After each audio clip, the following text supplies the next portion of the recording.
시청자 여러분 안녕하십니까? 김동수입니다. 여러분 지금 한국 사회가 관과하고 있는 충격적인 진실을 공개하겠습니다. 이 내용은요, 미국의 유명한 저널리스트입니다. 진 커밍시의 칼럼인데요. 여러분 진지하게 한번 들어보시기 바랍니다. 트럼프가 시작한 무서운 수사, 과연 이재명은 빠져나갈 수 있을까? 이런 내용입니다. 여러분 매우 중요한 트럼프 대통령의 조치이기 때문에 여러분들 알아두시면 좀 힘이 되지 않을까 이런 생각인데요. 좀 길더라도 한번 차분하게 들어보시기 바랍니다. 여러분 미국의 법무부라고 아시죠? Department of Justice, DOJ 법무부.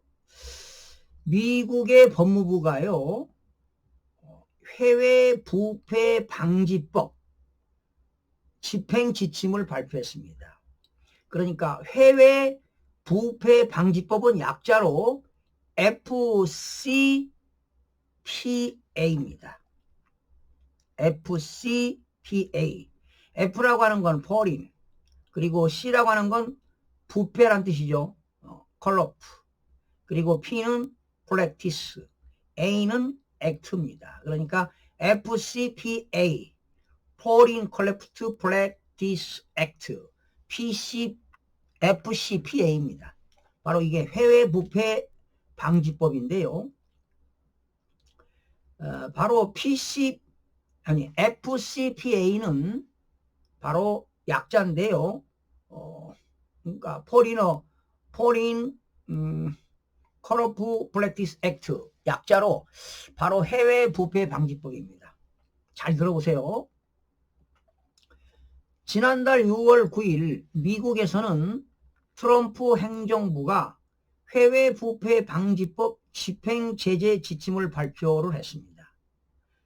국가 안보와 연계된 초국적 부패 및 자금 세탁 사건에 대한 강화된 수사 방침을 공식화한 일이었습니다.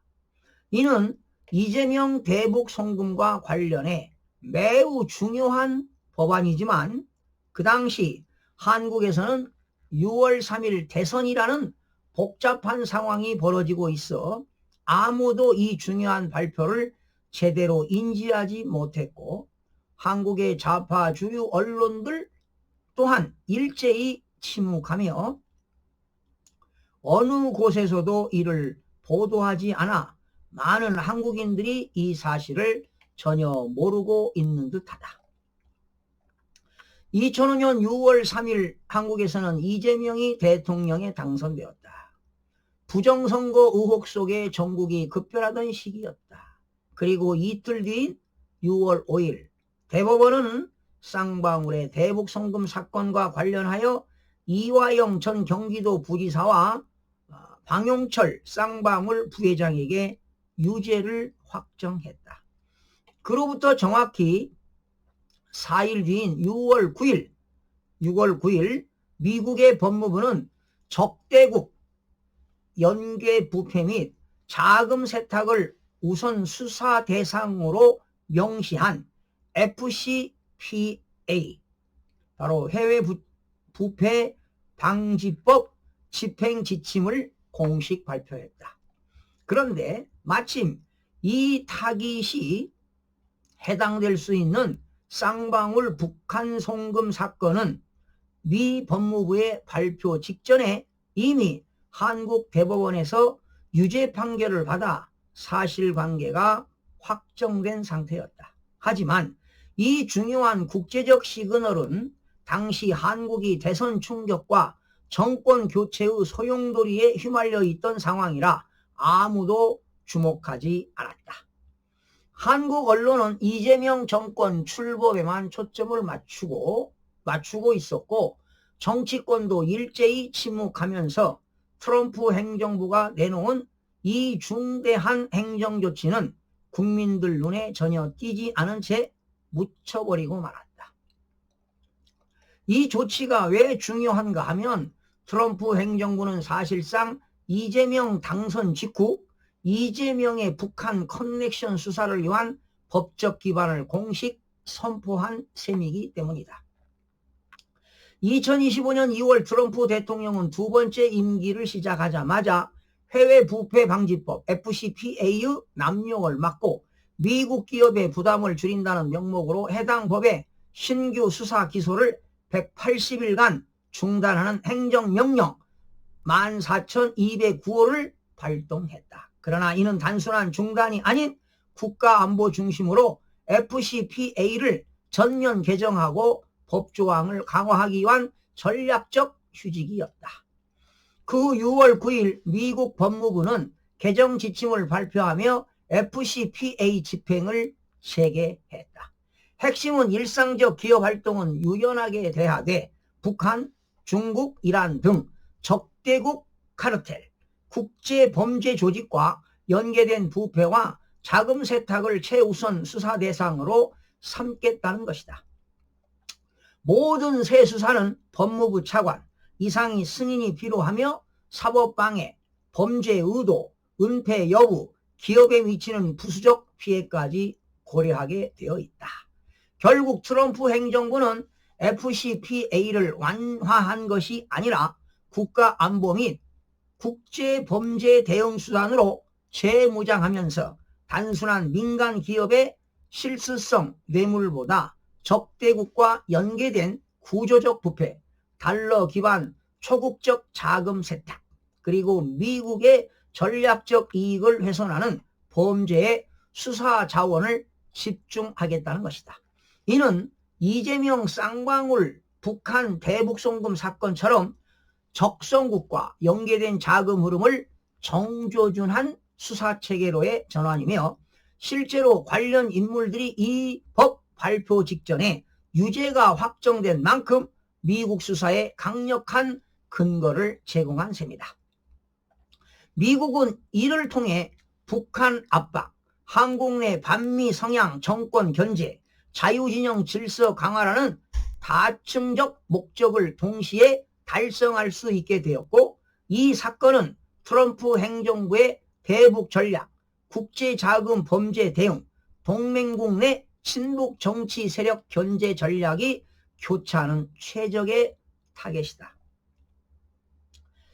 자, 이 지침의 핵심 내용에 이재명이 어떻게 해당되는지를 FCPA 항목에 따라 적용해 보겠다. 그러니까 지금 이재명의 대북송금은요, 트럼프의 법무부 DOJ 즉 법무부의 FCPA 지침에 모두 부합된다는 것입니다. 자, 먼저 국가안보 위협입니다. 이재명 사건은 미국의 제재 대상국인 북한과의 자금 거래가 핵심이며 이는 미국의 한반도 전략 및 자유진영 질서에 대한 직접적 위협으로 간주된다. 적대국 연계 범죄입니다. 북한은 미국 정부가 지정한 적성국입니다. 적대국이지요. 북한과의 외화 송금은 IEEPA입니다. IEEPA 국제긴급경제권법입니다. 그리고 FCPA, OFAC 해외자산통제국 제재 규정을 동시에 위반할 가능성이 있다. OFAC는 바로 OFAC가 해외자산통제국입니다. 해외자산통제국은 테러단체, 마약, 카르텔, 제재국, 북한, 이란, 러시아 등에 대한 금융거래 제재를 관할하는 데가 바로 해외자산 통제국이 되겠습니다. OFAC입니다. 자, 초국적 자금 세탁 구조를 보게 되면 이재명의 대북송금은 홍콩, 중국 등을 통한 우회송금, 외화 은닉, 정치 목적의 자금 조성 등 전형적 자금 세탁 구조를 갖는다. 미국 금융 시스템 연루 가능성입니다. 해당 송금이 달러로 이루어졌고 SWIFT의 망이나 미국 중개은행을 경유했다면 미국법 적용 요건을 충족하게 된다.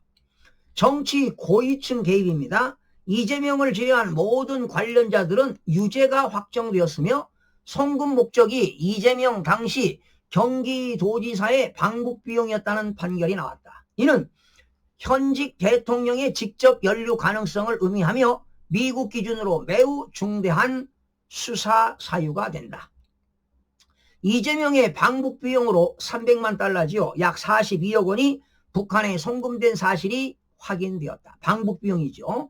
서울에서 북한까지는 차량으로 한두 시간 거리인데 그 비용이 42억 원에 달한다는 점은 상식적으로 납득하기 어렵다. 이는 단순 교류 차원을 넘어서 정치적 대가성 거래 또는 불법 자금 흐름을 강하게 시사하며 미국 FCPA 수사 요건을 충족시킨다.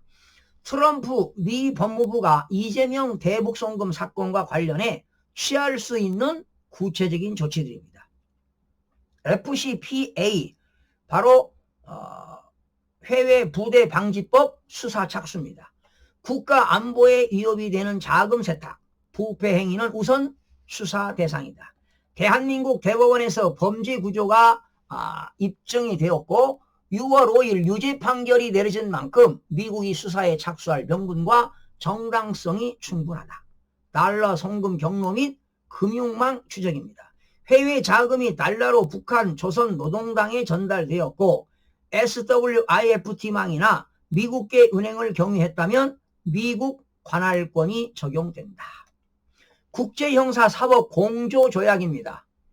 MLAT지요. 국제형사사법 공조조약을 활용한다. 미국은 한국 정부의 계좌 내역, 금융자료, 통신기록 등을 요청할 수 있다. 바로 국제형사사법 공조하는 겁니다.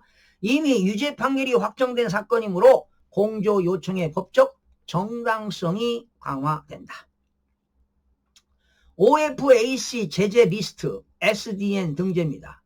쌍방울 고위 인사뿐 아니라 이재명과 참모진 역시 제재 대상이 될 수 있다. 미국 내 자산은 동결되며 미국 및 제3국 은행과의 거래도 차단된다. 북한 노동당과의 금전 연계는 OFAC 제재 요건에 완전히 부합된다. 그리고 RICO법 또는 민사소송을 통한 우회 압박입니다. 형사기소가 어려운 대통령 신분 특성상 RICO법입니다. 조직범죄법입니다. RICO 조직범죄법 또는 민사소송을 통해 우회적인 법적 압박이 가능하다. 쌍방울이 미국 내 법인이나 자산을 보유 중이라면 소송을 통해 이재명의 연루 정황을 공식 기록화할 수 있다.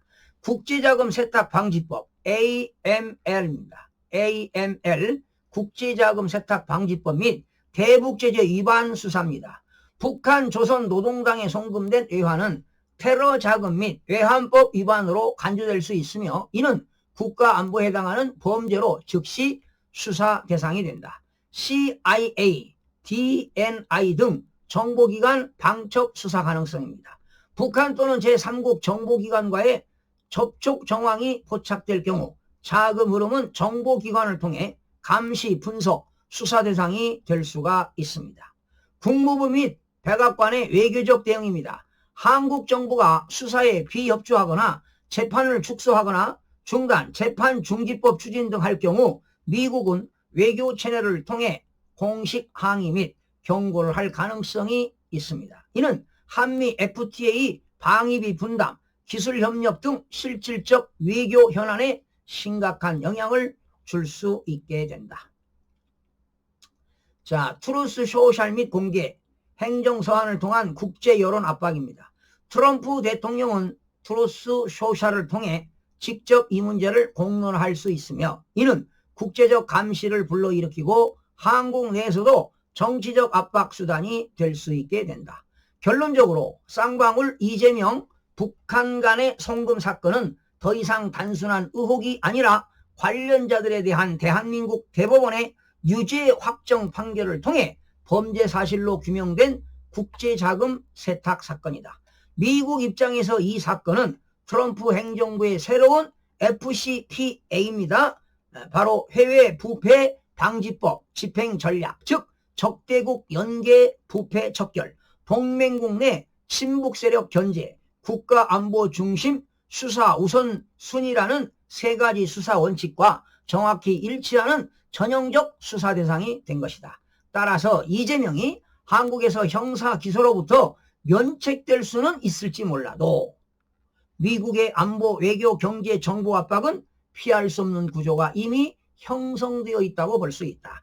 트럼프의 개정된 해외 부패 방지법 FCPA는 단순한 기업 뇌물 방지 수준을 넘어서 국가 안보와 연결된 정치권, 기업, 적성국의 결탁 구조에 초점을 맞추고 있으며 이재명은 이 모든 수사 요건에 해당되는 중대한 혐의를 안고 있다. 또한 미국의 RICO법은 복수의 인물 또는 단체가 일정 기간 동안 계획적으로 불법, 자금 세탁, 외환거래 위반, 대북 송금 등을 반복했을 경우 그 전체를 조직범죄 네트워크로 규정하고 형사 또는 민사소송을 통해 처벌할 수 있게 만든 법이다.